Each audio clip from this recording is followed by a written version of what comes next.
Hello, and welcome back to Steins.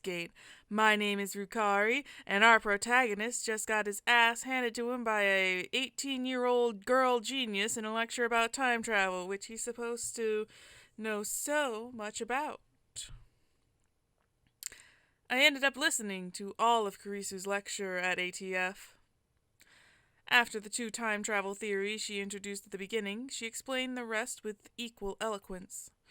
She seemed a little nervous at first, but that quickly changed as she spoke. By the end, it was an impressive lecture. So impressive that you wouldn't think it was an 18-year-old's first time. She did well to respond to my malicious questions with sarcasm. She's got guts, and you've got no brains. Wait, why am I praising her? Because you're thinking with your dick. We talked about this before. Leaving that aside, I saw Mikise Karisu dead. And yet she is alive. It's a paradox, isn't it? How can someone be alive and dead? My memories don't mesh with reality. You don't mesh with reality. And not just about Karisu. My conversations with Daru and Mayuri didn't make sense either. Everything would be solved if I just told myself that what I saw was a dream, an illusion. It never happened. But never say never. This leaves me with no choice. After parting ways with Daru at ATF, I head to Yanabayashi's shrine. I need to get exorcised. So Mr. Man of Science, after all this, your explanation is, I got a ghost. I saw a ghost. I'm possessed, I need exorcism. I seriously doubt that the Mikise Karisu at ATF was a ghost. Regardless, it's natural to seek an exorcism after such an experience. I'm Japanese, it's in our blood. I'm not even going to touch that one. Yanabayashi Shrine is located on the other side of the Kanda River. To find it, enter the first side road after crossing Mansebashi Bridge. It's a very small shrine that doesn't fit with the surrounding multi-tenant buildings. Kaneda Myojin is the more famous shrine in Akiba, but I deliberately chose this one. The shrine is so small you could easily miss it if you weren't looking. Regardless, I can hear the chirping of cicadas from the few trees growing here. It's Okarin! There are two girls standing in front of the main building. One of them is Mayuri. The other is a docile-looking beauty in traditional Miko attire. Urushibara Luka. A stunning example of feminine charm and grace. Shut the F up, I'm so sick of being in your head. So she's a shrine maiden. Lips delicate like cherry blossoms in bloom. The essence of Japanese beauty. She is a young girl who works as a shrine maiden. Shut up! Chief priest. It's not extra shut up. She's out of your league. That's right, son. Wait a minute. Ignore me. Carry on. Lovely in every way, but he's a guy. On second thought, you know what? I appreciate the representation, but I still hate you. Not you, pretty boy. Good afternoon, Okabe-san. He bows his head. The voice of a girl, the mannerisms of a girl, more feminine than any girl I know. But he's a guy. Maybe this is his chosen gender expression. Okarin, stop making this weird. Taller than Mayuri, yet oh so slender. But he's a guy. Maybe you're just gay. Maybe he wants to do, you're not helping yourself out here. Looks stunning in Miko robes. But he's a guy. Can we stop this, please? I'm dying inside. Holding a bamboo broom, apparently in the middle of cleaning. But he's a guy. Can guys not clean? Is this why your apartment looks like trash? It's almost evening, yet still hot as hell outside. That has nothing to do with him being a guy! now you're gonna blame the cicadas on him too. Damn cicadas won't shut up, but he's a guy. Can you move past this?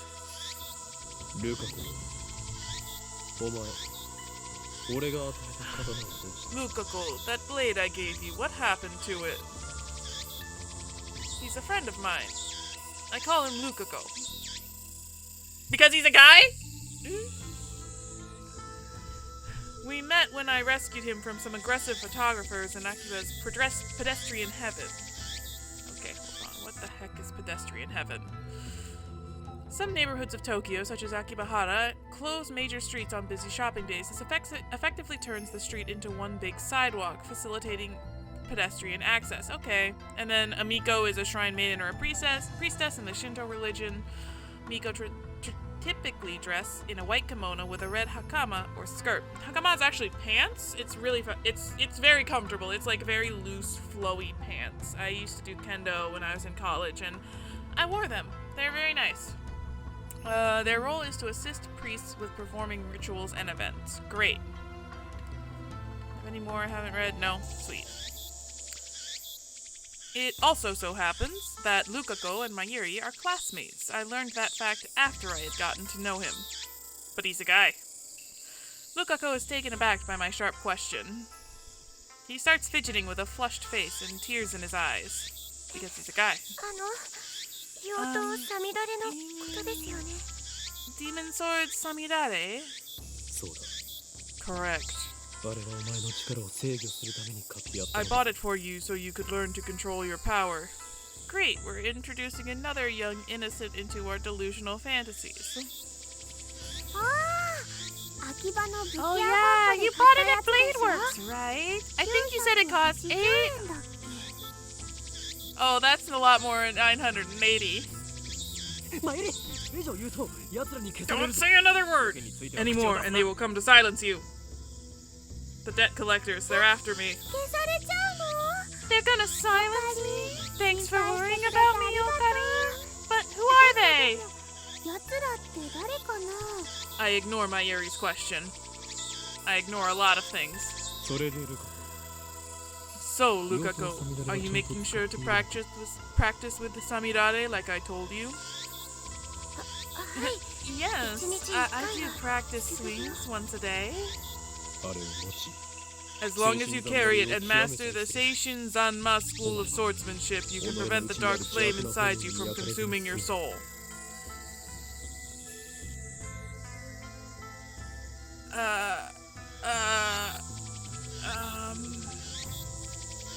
Eric, this can be interpreted so badly, Okarin. I just need you to know that.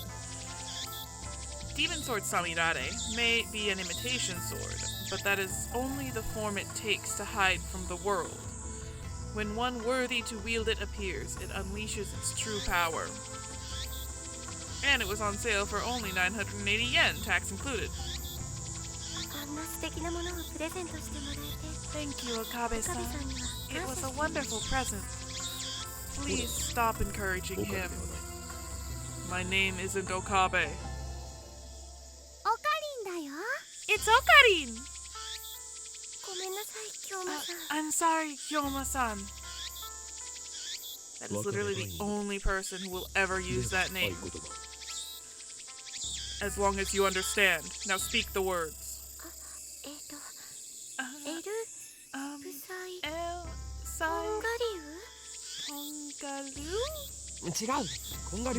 No, not Kongaloo. Kongru. Yes. Sai. You are such a dick. Did I get it right? Did I do good? Lukako smiles happily as I nod. Thank you. Such a lovely smile. If you say that one more time, I know I said it a couple of times as a joke. If you say that one more time, I can't say that on YouTube, but you will suffer.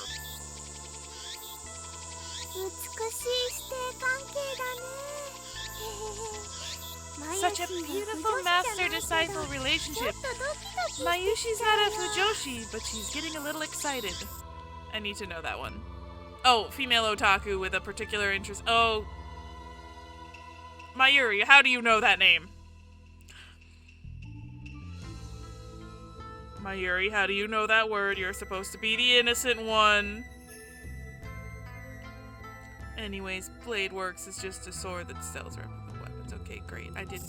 Mayuri!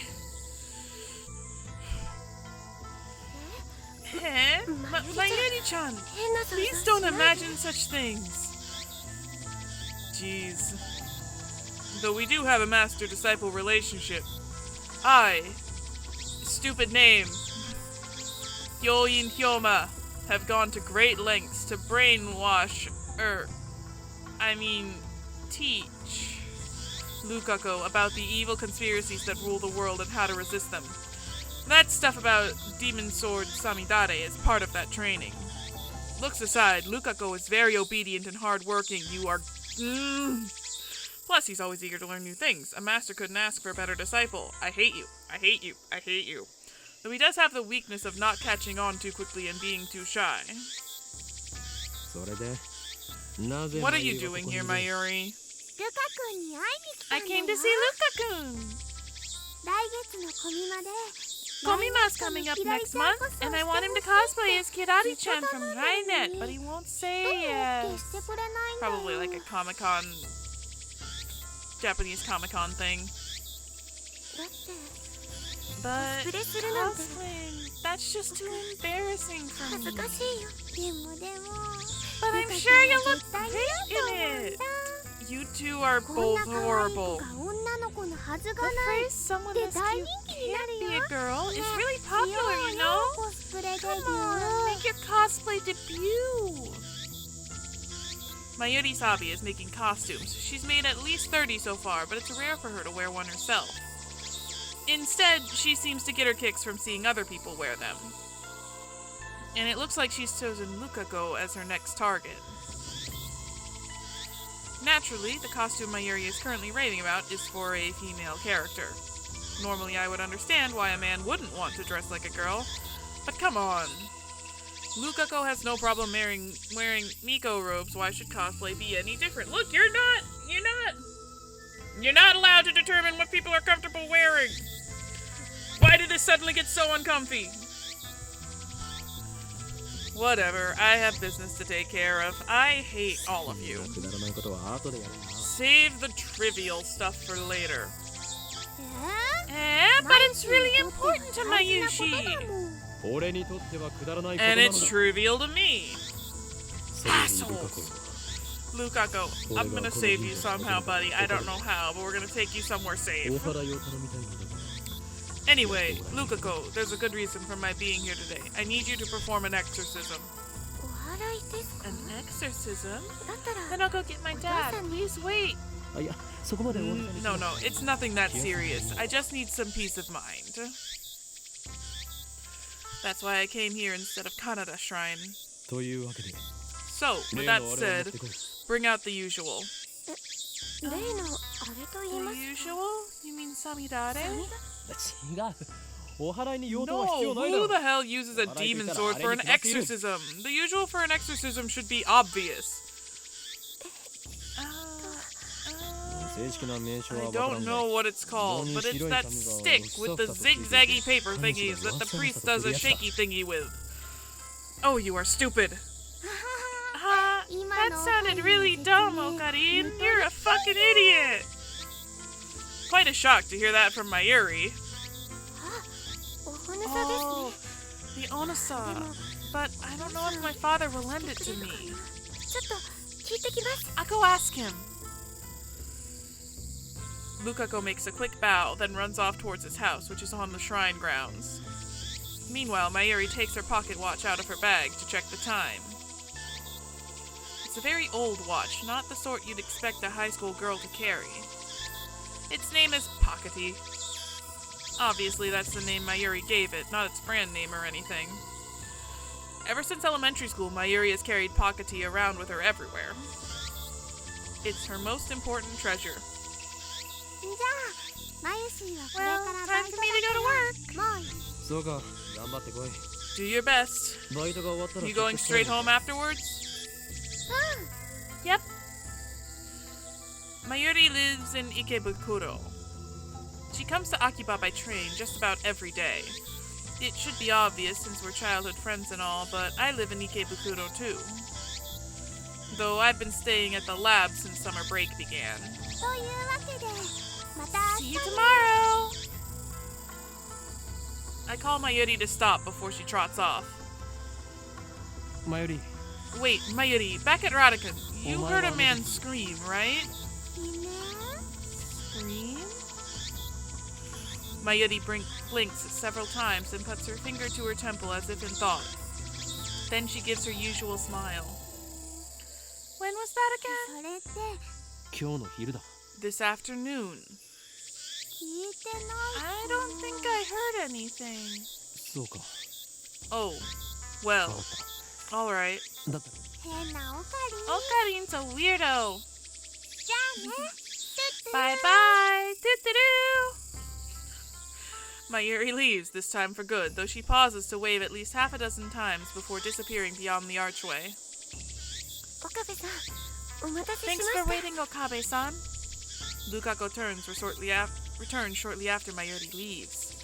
In his hands is the white zigzaggy thing I asked for. Dad let me borrow it, thank goodness. Did Mayuri-chan leave? マユリはどうでもいいから。 Don't worry about Mayuri. Begin the exorcism at once, Lukako. But I really needed Mayuri here for protection from you. Okay. But do you really want me to do it? What exactly am I exercising anyway? Lukako is flustered. Is he really up to this? I'm beginning to doubt. I should have known better. The instant doubt touches my heart, a terrible chill shoots up my spine. It's the evil spirit in my arm! I grab my violently shaking wrist. Be still, foul spirit! Hurry, Lukako, it's trying to take over! No way! Please hang in there, Okabe-san!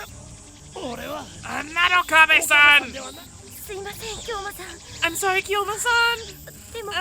But what should I... The exorcism! Hurry! Just do it like I taught you! You know nothing about exorcisms, I guarantee this. Okay. With a serious look on his face, Lukako grasps the onusa with both hands as if it were a sword. His stance is impressive. I've taught him well. His face is red and he can barely talk. He looks like he wants to say something but is hesitating. Panicking because he feels awkward? Amateur. Please, Luca, expel this spirit from me! I don't want to kill you! Oh my god, I hate this man so much. Lukako starts crying. Looks like he's really worried. Well, you wouldn't be mad. You would not be concerned with hurting your friend if he was a guy. Reason tells me he's a guy, but his lovely appearance makes me feel guilty, like I made a frail girl cry. You should feel bad for making anyone cry. But despite the tears welling up in his eyes, it looks like Lukako's managed to work up his resolve. Evil spirit! He raises the Anusa up high, shaking it left and right. Please, leave from Okabe. I mean, Kyoma-san. That's great. Now strike my arm with those zigzags. I hope he breaks your arm. The tip of the Onusa touches my upper arm. In an anime, this would be the cue for some dramatic shockwave to occur, but nothing like that happens. The only sound is the chirping of cicadas and the rocks tumbling around in your brain. Did it work? I take a deep breath. The trembling in my arm has stopped.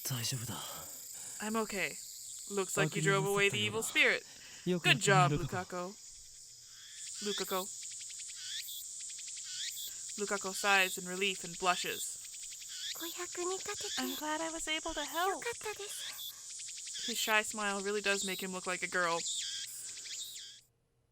Oh my god. They're just teenagers. Teenagers are stupid. They're just teenagers. Teenagers are stupid. After I get back to the lab, I take the broken TV down to the Brawn Tube workshop for repairs. Daru and Mayuri have already gone home, so I have to carry the TV down the narrow staircase by myself. It's brutal, back-breaking work, but I manage. I push the workshop door open with my hips and head inside. The room is dimly lit by the setting sun, but the gloom is offset by the glare from the gigantic CRT in the center of the room. A 42-inch CRT television. It doesn't seem like something you could get in modern Japan. With LCD TVs becoming the new standard, I seriously doubt anyone would want a bulky old CRT. Oh, you're big. I was gonna make a comment about the CRTs giving a very mad scientist lab look, but hi! Don't hurt me. Yo, what's up, Okabe? Sitting in front of the huge CRT is an equally huge man reading a sports paper. He's the workshop's manager, actually the owner of this whole building, Tenoji Yugo. I call him Mr. Brawn, 'cause he's fucking brawny. It's a fitting name for someone who loves brawn tubes and has steel cables for arms. What's up? That TV you gave me broke, that's what. I bet you were treating it rough, weren't ya? I barely managed to set the heavy TV on the counter. Love, you gotta treat him with love! I don't know, he's a mobster now. A muscle-bound bald guy talking about love. It sends shivers down my spine. I'll need repairs post-haste. Man, why do you always talk like that? Mr. Brawn begins investigating the cause of the problem. With nothing better to do, I look around the store. I don't know if it's just the dust hanging in the air, but something feels stagnant about this place. There are CRTs everywhere. Oh good, I've got mail. Shut up. From Mayuri, subject just fatty. I didn't want any of the other gyro froggies, but I did want fatty. But now that I think about it, it wasn't really that cute. Actually, it was kind of weird looking. I wonder why I wanted one so bad. Hey, I just realized Daru. Fatty kind of looks like Daru-kun. Just the body, right? No comment on Daru's face. I'm just gonna ask if do they even sell gyro froggies anymore? I'm just gonna stay out of that one. Okay. I think we're good. I'm going away. There are CRTs. I can speak. I'm an English major. There are CRT screens everywhere. The haphazard layout makes them seem like junk, but they're all functional according to Mr. Brawn. He's got a full range of both old and new. Some of them are probably older than me. There are even some flat screen and HD CRTs that came out just before LCDs took over the market. You're open late today, don't you usually close around 7? The crowds in Akiba thin quickly at night. All the major electronics stores close around 8 or 9 o'clock. And then, as if the liveliness of the day was simply a lie, the town goes silent. I'm expecting someone. You mean that chipmunk of yours? Don't be calling my little girl a chipmunk, you hear? The manager glares at me and takes a photo from his wallet. It's a picture of a young girl shyly making a peace sign at the camera. One might assume this muscle-bound man to be some kind of pervert, but the girl is actually his daughter. The whole time I was thinking it was his daughter. You know, you're the only one who would think that this is a perverted thing. I thought that was his daughter. She's about 12 years old now, I think. His love for her is second only to his love for CRTs. Or was it the other way around? I see her in the store every now and again. What was her name again?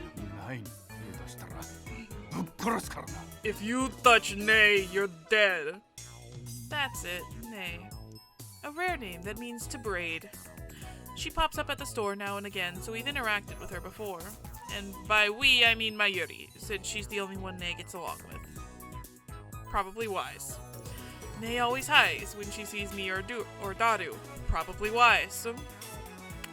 I must admit, I'm impressed she can sense my aura of madness at such an early age. No, she just sees you are a pervert. Mr. Braun makes a grandiose kissing gesture at his daughter's photo. Once again, shivers down my spine. But seriously, besides your daughter, has this workshop ever had a customer? I've been renting the second floor for about 6 months, but I don't recall ever seeing a customer. I would be surprised if this place were actually making any money. Ain't a customer. He puts away the photo and goes back to checking the TV, leaving me with that vague answer. There's probably just a loose solder on the board. I can fix it. Really? Well, then by all means. Hold on, I'll get you an estimate. What? You're charging me? What did you think? This ain't some charity. You're the one who gave us the TV. Yeah, so what? Never said I'd service it for free. Curse you, you have some gall to say that after foisting a half-broken piece of junk onto us. Oh, shut up. If you don't want it, I can take it back, though I'll have to charge you for its safe disposal. Extortion! You dare cheat the man who very well may change the future of mankind? Who's that now? Me, of course. Who else? Brush your teeth and go to sleep, kid. You got some nerve to be back talking when I'm letting you rent the second floor for next to nothing.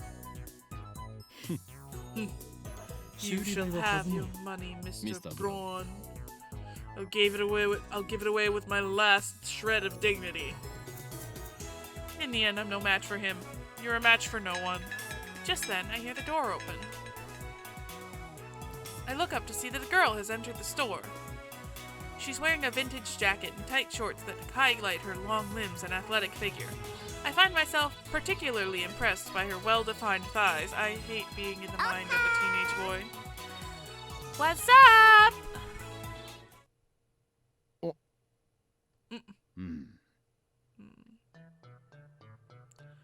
Suddenly, time stops. It feels like someone activated the world. Oh, okay, it's a JoJo's Bizarre Adventure joke. Zawarudo! I remember this one. Anything else important? Shinto Priest wand.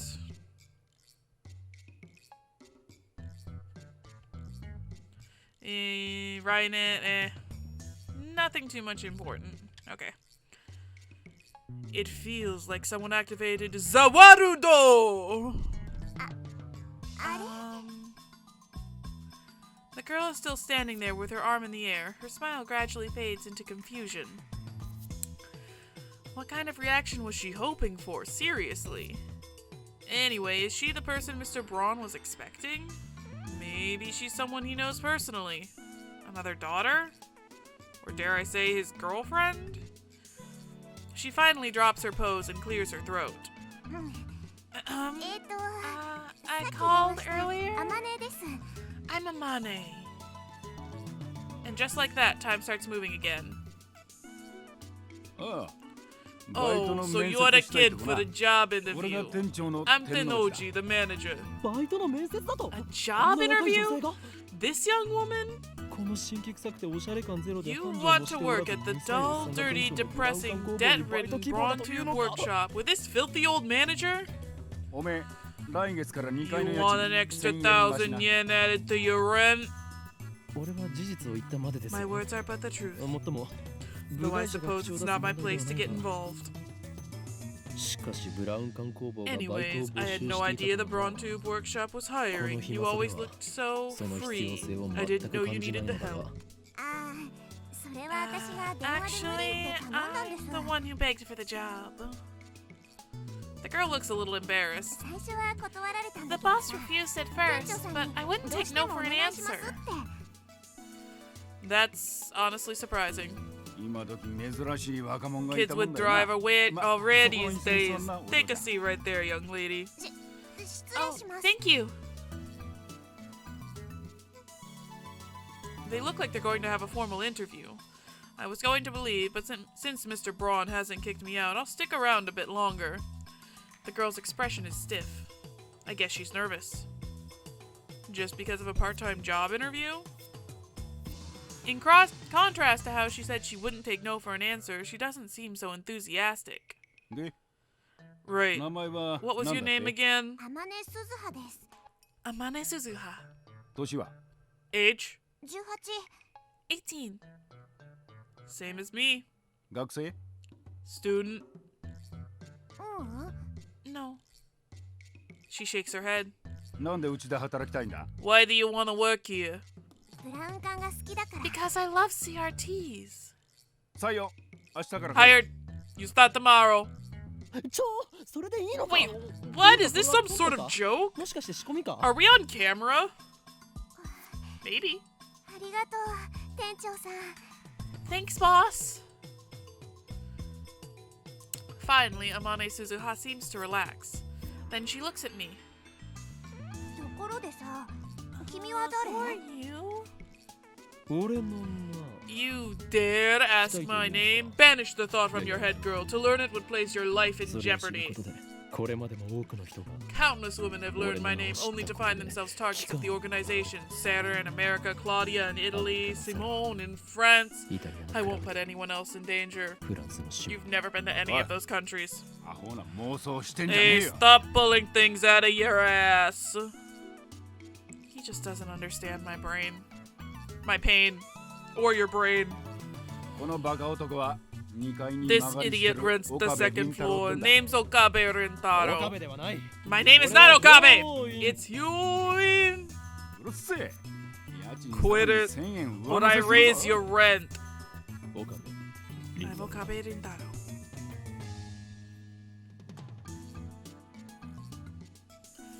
The girl stands up, places her hand on my shoulder, and looks at me with a serious expression. I don't know anything about... I don't know anything about this organization that's after you. But if you're ever in trouble, Okabe Rintaro, let me know. I can help with stuff like that. Huh? Huh? What? Who?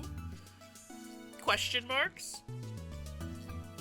Stuff like what? If necessary, I can hurt them so bad they'll never bother you again. Mr. Brown.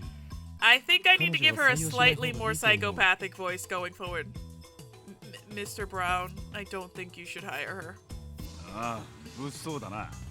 Yeah, she might be a wild one. I'll fire her if she causes any trouble. Anyway, ignore that organization nonsense. It's all in Okabe's head. Is it? It is? You just keep thinking that. But someday the world will kneel before me.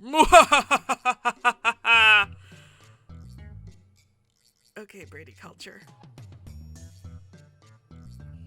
And then, Amane Suzuha stares straight at me again.